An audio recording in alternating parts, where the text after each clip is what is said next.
लोगों का जीवन सुरक्षित हो गया। लेकिन प्रभु ने सोचा जो अनुष्ठान करने के लिए हम आए हैं, जिस कार्य के लिए धरा पर आए हैं, वो कार्य सुरक्षित रह करके नहीं हो सकता जब तक दुष्टों को, पापियों को, अधर्मियों को, अन्यायियों को कुछ लालच नहीं मिलेगा, तब तक ये कार्य नहीं होगा। क्या माया करते भगवान। एक दिन बड़े भोले बन गए, मैया के गले में जाके बाहें डाल दिया। यशोदा मैया कुछ कार्य कर रही थी, श्याम ले गए, श्याम गए और मैया के गले में बाहें डाल दिया। और सोच लो, छोटा बच्चा अगर कहीं माता पिता से लिपट जाए तो समझो कुछ उसकी डिमांड होने वाली है। ऐसा होता नहीं होता है? छोटा बच्चा अगर माता पिता से लिपट जाए, कुछ दुलार करने लगे, समझो कुछ न कुछ वो मांगने वाला है। भगवान कन्हैया मैया के गले में लिपट गए। एक आना कहा है? श्याम कहते मैया एक बात है। बोल कन्हैया कहा चाहिए? भगवान कहते हैं मैया बातें हैं कि मैया मैया दाऊ भैया गौओं को लेकर जाते हैं। मैया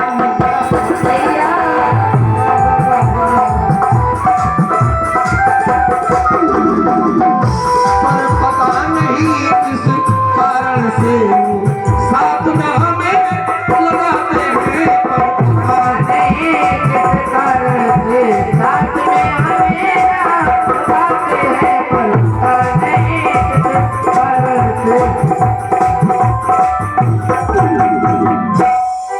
कारण का मैया जे बलगांव मैया है ना, रोज गऊ चराने के लिए वन को चले आते। मैं कहता हूँ दादा मुझे ले चलो, मना कर देते हैं। अरे नहीं, तेरे को नहीं ले जाऊंगा। जबकि मैया मुझे गऊ बड़ा आनंद आता। मैया तो दाऊ से कह दे ले जाया करे मुझे वन में, मुझको तो अच्छा लगता है। मैया ने अपने गोधन में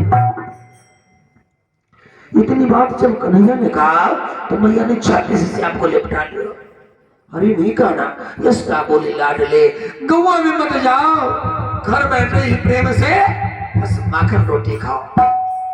कन्हैया लोग गऊ चराए जाते हैं, बन जाने की तुम्हारी क्या आवश्यकता है? अभी तुम छोटे हो, गऊ चराने मत जाओ। श्याम सोचते हैं कि मैया भी मना करती है, और मैं अगर वन को नहीं गया तो पापियों को लालच मिलेगा नहीं, मेरे पास आएंगे नहीं तो मारेंगे कैसे। जिस अनुष्ठान को हम करने के लिए आए, धरा से पाप भार को उठाने के लिए, पापियों का अंत करने के लिए, वो कार्य तो तभी होगा जब हम वन को जाएंगे। मैया से कहते मैया मेरे जो सखा है दामा मुस्का तोस मदन लीला शंकर सदामी जितने संगी साथी सो तो गौ चराने मन को चले आते। मैं इकला वृंदावन में रहता हूँ, सारा दिन बड़ा उदास रहता हूँ मैया, अच्छा एकाकी जीवन अच्छा नहीं लगता, गऊ चराने जाऊंगा। मैया ने कहा ठीक है, कहा ना अगर तेरा मन उदास रहता है सो मैं आज मनसुखा मदन से कह दूंगी वन को नहीं जाएंगे, तेरे संग ही खेलेंगे। भगवान ने सोचा मैया ने भी बात काट दिया तो सौगंध दिलाते। देखिए सौगंध का बड़ा महत्व होता था। तेरे को मेरी सौगंध है मैया, मान जा, मैं गऊ चराने जाऊंगा।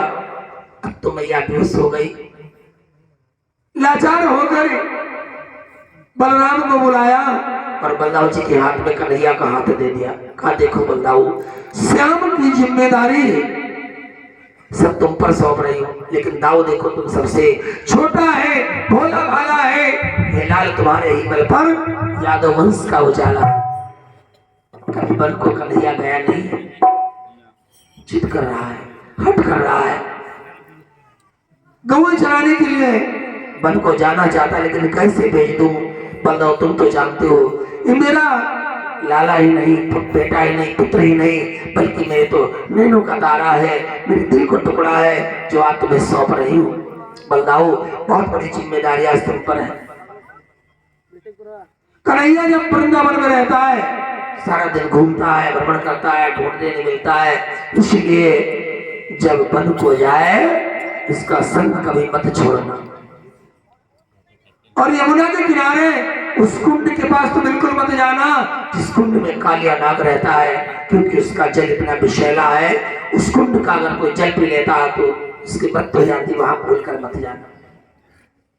सारी जिम्मेदारी मैया ने बलराम को सौंप दिया और एक पोटली बांध के लाई। उस कपड़े में रोटी रखी है, माखन है, मिश्री है। मनसुखा से कहती है, मनसुखा एक जिम्मेदारी तेरी भी है। ये है माखन रोटी अलग रख लो मनसुख लाल, समय समय पर लाल को रखियो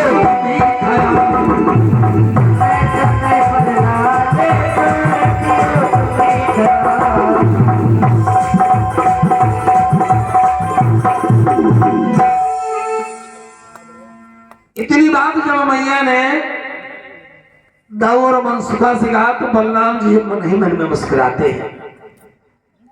बलराम जी सोचने लगे कि मैया श्याम को समझती क्या है, अपना साधारण सा बालक ही तो समझती है। सच्चाई तो यह है आज तक हम अनाथ थे, आज नाथ का साथ मिला है। पहला दिन है गौ चराने के लिए भगवान श्याम जब वन को गए तो आज उनके सखा बड़े प्रसन्न हैं। वन के फूलों को तोड़ तोड़ गजरों को बाल बनाते हैं, नख सिर से साज सजा करके मोहन के गले पहनाते हैं। बड़े सुंदर फूलों के बाल बनाए। श्याम का, सखा का, मित्र का आज स्वागत सत्कार किया है ग्वाल वालों ने।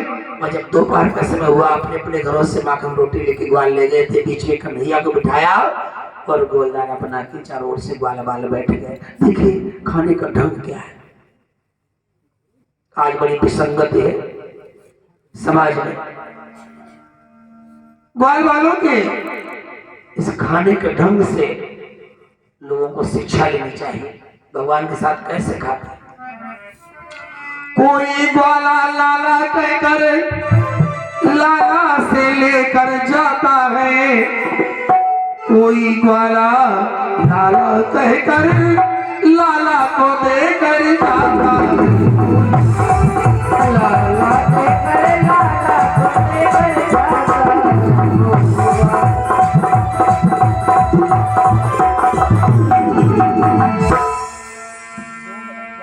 कोई ग्वाल माखन मिश्री रोटी पे रख के लाता है। कान्हा जरा मेरी रोटी खा के देखो, देखो क्या स्वाद है। कोई कहता कन्हैया जरा अपनी माखन रोटी हमको खिलाओ। कहीं न कहता पर हिल मिल करके एक दूसरे के साथ बड़े प्रेम से माखन रोटी खा रहे हैं। आज हमारा पड़ोसी चाहे भूखा हो चाहे प्यासा हो, समाज कितना बिगड़ा है हमें उसकी चिंता नहीं है। आज वो मित्रता नहीं रही और मित्रता के नाम पर तो आजकल बड़ा, जबकि मित्रता उसको कहते हैं तीन बातें मित्रता में नहीं आनी चाहिए। दोस्त तीन कर दे अलग, मतलब लालच काम, दो सतवादे जब मिले तो दोस्ती उसका नाम। सिर्फ इसकी भावना नहीं होनी चाहिए, मतलब ही नहीं होना चाहिए। और आजकल जमाने में तो फिर लालच भी नहीं होना चाहिए और पैसे का अनाप शनाप लेन देन नहीं होना चाहिए। अगर ये तीन बातें आपस में हुई तो मित्रता नहीं चल सकती। मित्रता ना ऐसा नाता है जब जी चाहा जब छोड़ दिया, मिट्टी का नहीं खिलौना है जब बात बात में तोड़ दिया। यदि तुम्हें मित्रता करनी है तो फर्ज मित्र का अदा करो, दगा करे तुम दुआ करो, जफा करे तुम वफा करो। ये मित्र का लक्ष्य। इसीलिए कहा बहुत मुश्किल है, वफादार मित्र का पाना बहुत मुश्किल है। लेकिन यहाँ देखिए भगवान श्याम की मित्रता देखिए। ग्वाल वाल अपने घर से माखन रोटी ले गए, कोई खिलाता है कोई मांग के खाता है, भाव होना चाहिए। यहाँ बड़े प्रेम से ग्वाल वाल खा रहे हैं। कंस के कुछ दूत वहां पर घूम रहे थे। जब समाचार ये सुना जाके कंस के सुनाया कि महाराज वही नंद का लाला आज गोकुल से जो वृंदावन में रह रहे हैं सब गौ चराने वन में आया है। कंस तुरंत अपने एक साथी को भेजता, इसका नाम बकासुर। बकासुर और बत्सासुर दोनों भाई थे। पहले बत्सासुर चलता है। दोनों भाइयों से जब कहा, बत्सासुर पहले आया और बछड़ा बन करके वृंदावन के वन में घूमने लगा जहां वृंदावन के बछड़े चल रहे थे। वृंदावन के बछड़े उस दुष्ट को देखकर, नए बछड़े को देखकर आप पुष्पाकर सब भगना शुरू की। भगवान की दृष्टि गई, प्रभु से कुछ छिपाते हुए नहीं, समझ गए क्या गया। बलराम जी को संकेत किया कि भैया देखो आ गए। बलराम जी ने कहा जाओ, अब क्या कर। लीलाधर ने पहचान लिया, हलधर से कहा इशारों में, फिर पैर पकड़कर पटक दिया, हो गया काम सब।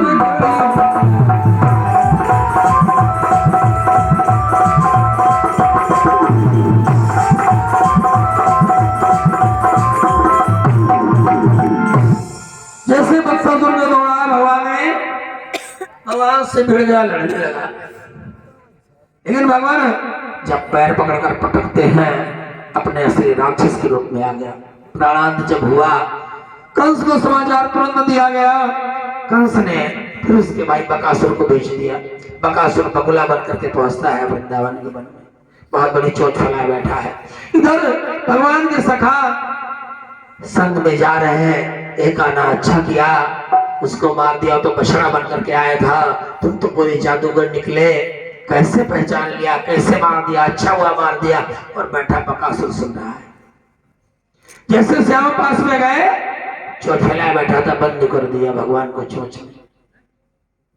अब अकस्मात श्याम बीच से गायब हो गए। ग्वाल वाल ढूंढने लगे, रोने लगे, कहाँ गए कन्हैया। बलराम जी भी कुछ माया करते हैं, कहते मैया ने तो श्याम का हाथ मेरे हाथ में दिया था, कौन सा मुंह लेकर वृंदावन जाएंगे। मैया कहेंगी मेरा कौन कहाँ है, क्या जवाब देंगे जाके। बल्लाव भी रोने लगे। उधर बकासुर भगवान को अपनी चोट में बंद के बैठा है। लेकिन भक्त पर भगवान कभी पीड़ा नहीं देख सकते। प्रभु क्या करते, शरीर को गर्म कर दिया। और तब देख भाया तुर गोप ब्रज भारी ब्रज चंद, हुए गर्म इतने अधिक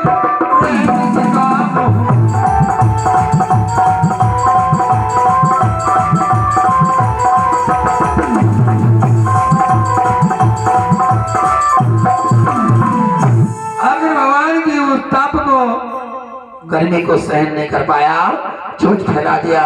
भगवान को जैसे बाहर निकाला, दोनों चोट पकड़कर चीर फाड़ कर परम धाम को पहुंचा दिया। वृंदावन बिहारी लाल की